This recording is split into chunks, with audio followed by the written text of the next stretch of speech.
The top political story today is that the Republicans are now looking to recover from their defeats by turning to top aides to former President George W. Bush.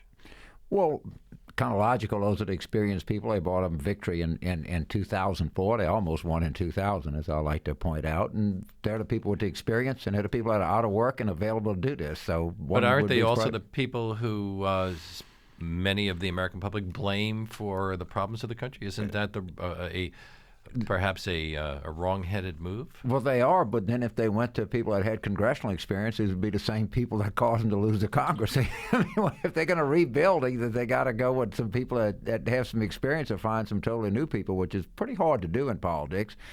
And these guys out, and they're raising the money, so we'll see how it goes. I just think their problems are very, very difficult and very formidable that they're facing. Let me be honest. We Democrats were in this position in 1981. We were in this position in 1995. In 2005, we generally have retreats, and we can't believe that we lost, and we kind of cry and wonder what we did wrong, and sort of kumbaya-ish. They're a little more aggressive, but the problem is as I point out in my book, it's one thing.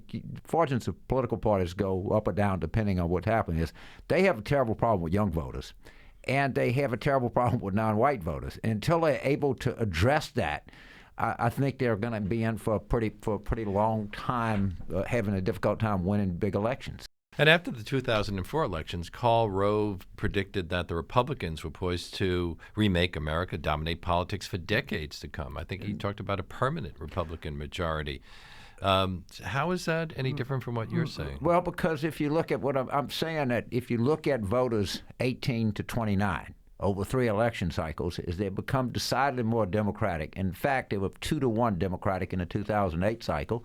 And if you look at any piece of research, it says that future voting, that past voting behavior is a great predictor of future voting behavior. Well, it didn't work that way from the 60s on. There were all those people who opposed the war in Vietnam. In the 60s, young people weren't appreciably different than older people in their voting behavior. In fact, Reagan did a little better with younger people than he did as a proportion of the whole electorate.